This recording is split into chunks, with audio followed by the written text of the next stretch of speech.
Hi everyone, this is daveac, and this is my vblog 200. Yes, I never thought I'd make it. Well, I haven't made it yet. Let's hope we can get to the end all in under 15 minutes with a wine. No, the record's not stuck. The strapline for today's show is 200 vblogs, 3 wines and a toast. Yes, I will explain in a moment, but yes, for Friday the 18th of May 2012, welcome to the 200th episode of daveac's vblog. Of course, it goes out on blip.tv, daveac, goes out on worldtv.com, and of course you can find it, I hope, on iTunes, as well, of course, checking my WordPress blog /daveac. Well, I decided I was going to try and get a lot of content in, and I thought, do you know what?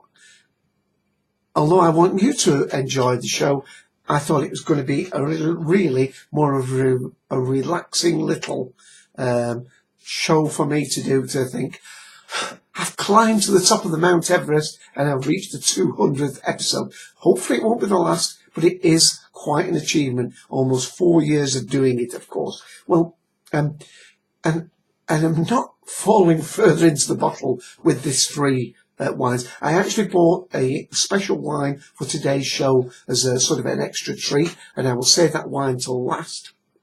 But I've got 2 further wines. So in all, I've got a white wine and 2 reds. Now, the white wine is the wine that I tasted. If you don't know it, I do a wine podcast. It's called the Big and Fruity Wine Podcast.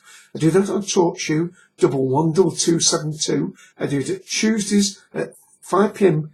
Eastern Daylight Time. That's 10 p.m. for those people in the UK.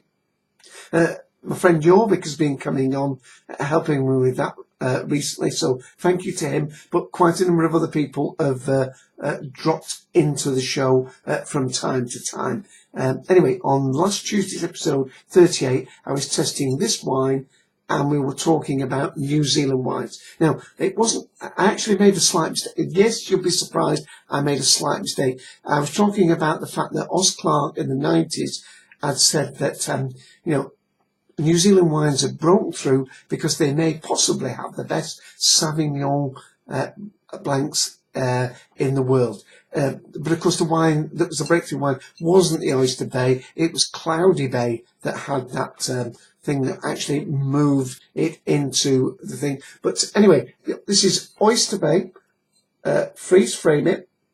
It's 13%. It's now I opened it on Tuesday, but because it's a white wine, it's been kept in the fridge. As you see, I've occasionally gone back and not much left now. Had a little drink of it.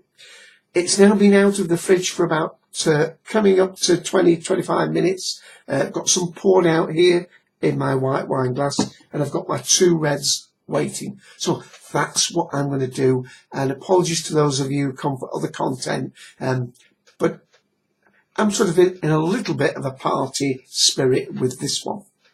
So there, we've got it poured out. Let's have a little smell. And we've got kiwi fruits mainly. That's the main thing I'm getting to. There's a tropical edge to this, and there's a little bit of this sort of not ordinary grapefruit, but that sort of, the blood grapefruit or whatever it's called. It's sort of slightly sweeter than grapefruit. That is a beautiful smell, and I'm not really a white wine drinker.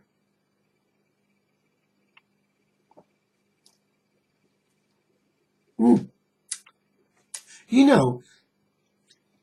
I think I said this on the vlog, if I was going to go for white wines, this might be the one that I would go for, because it really is very, very nice indeed.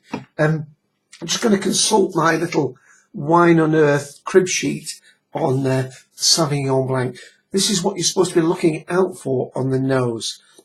Gooseberry, elderflower, not all of these of course, gooseberry, elderflower, citrus, tropical fruit, cut grass, grapefruit, green pepper, passion fruit, gunflint, and I'd add kiwi to that. And it says here, the wines from different countries have a different style to them, of course, and this Sauvignon Blanc from New Zealand, they say, is more, you like to have pungent aromas of tropical fruit and green pepper. And this certainly has got that tropical edge to it. So I'm going to have another taste of that.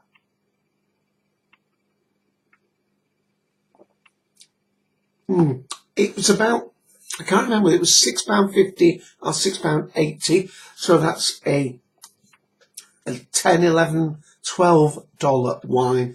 And it's absolutely beautiful for a summer barbecue and very refreshing on the palate.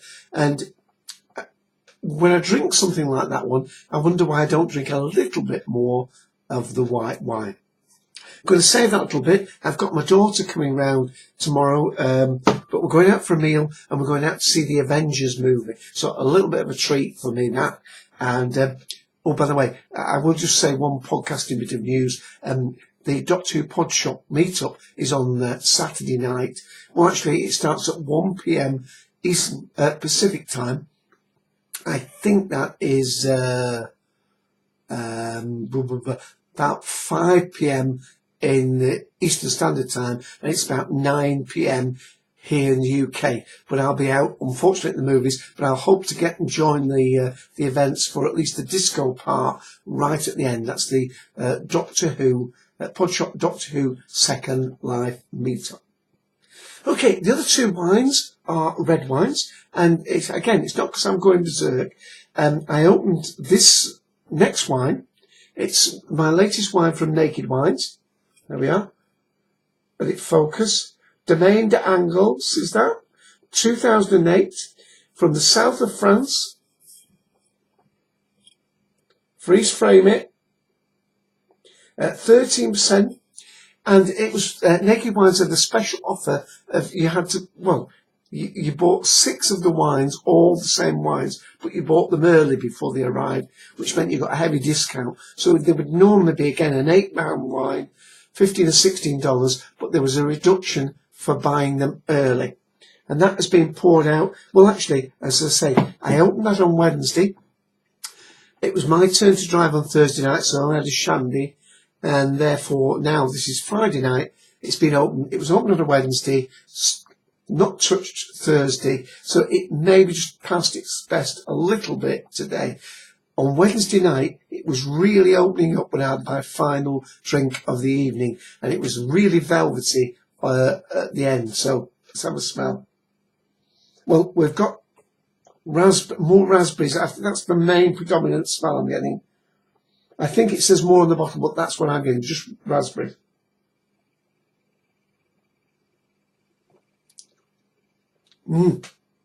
Tastes darker fruit on the palate.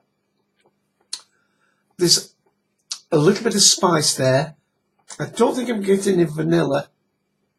Let me have another taste. Now, I do seem to remember there was a slight chocolatey and mocha edge to it, but I think that's sort of faded away now. It's mellow, but I've got a feeling that this might be just past its best a little bit. I would suggest if you open that, you open it and leave it open for an hour or two, and it will certainly be fine the next night. But I've got a feeling this is just gone a little bit past its best, but still extremely drinkable.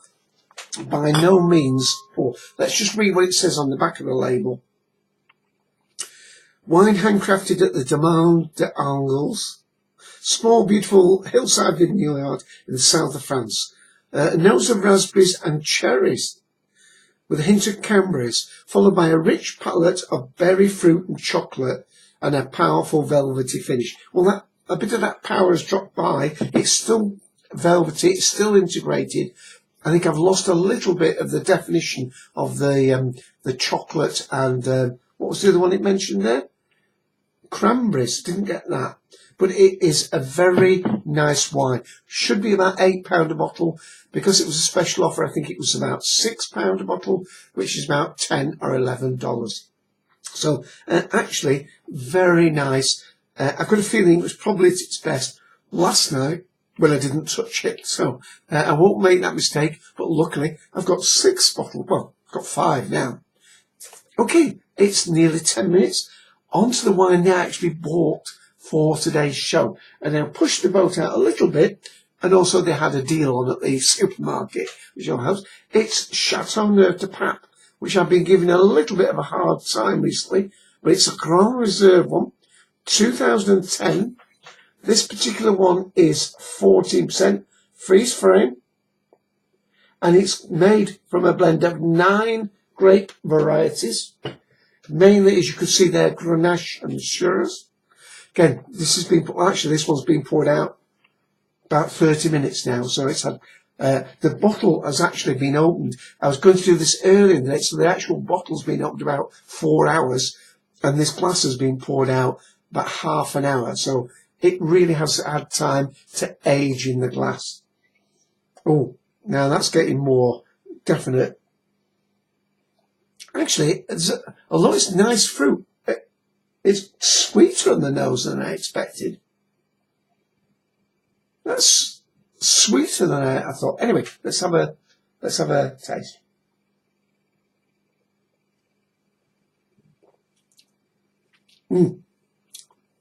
There's a bit more complexity in that. Yeah, we're getting a little bit of more structure and a little bit more tannins on that. Yeah, I've been saying that recently, certainly the range of Chateau Neuf I've been buying has probably been at the low end of them, because obviously you can pay and you can pay and you can pay. As I say, this one is a £14 wine, $2 and it is nice. It is nice indeed.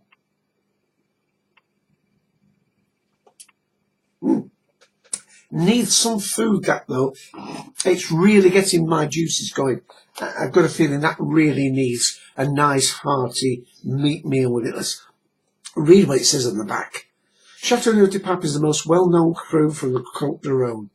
A blend combines more than 9 varietals, but the main part of the assemblage is with Grenache and Syrah. Strong fruits on the palate with hints of spice, followed by a long and elegant finish. Will keep for 3 to 5 years. So I do think that is the nicest Chateau Neuf de Pape I've had for some time. And I've got to check the time. It's 12.5 minutes. Now I've got to decide. I want to toast people. This may be the only daveac vblog you've seen. Heavens forfend, you may have actually seen all 200 of them, in which case I bow down before you. Thank you very much indeed. But, well, let's go with the dearest one. Let's go with the Chateau Neuf de Pape and say I want to toast not just people who watch this vlog, but all the people who take part in all the sort of Doctor Who and sci-fi and all the podcasts. If you're interested in, and by the way, on Cultdom on Sunday, that's of course Sunday the 20th of May at 2 p.m. Eastern Daylight Time. Yeah, I've got to get an advert in. We are talking about podcasts, Doctor Who and sci-fi podcasts for our members of the collective to recommend. Other, of course, than the Cultdom Collective podcast, and it is on TalkShow ID at 54821.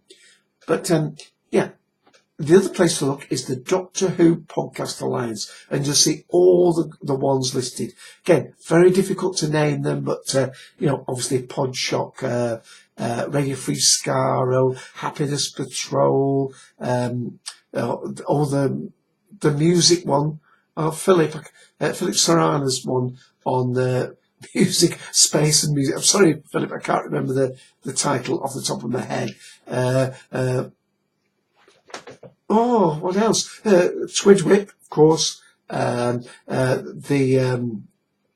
Who's on Who, 2 Minute Time Lordship, all the other ones that do they're absolutely fabulous. About 45 different ones. And I want to toast the people who come to the collective. I'll listen to the Cultdom Collective, and of course my main co-host, Ian Sixth Doctor, and of course Mike Randall-Thor.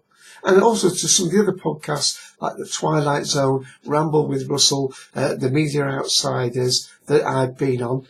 And with that, time's up. Let me toast.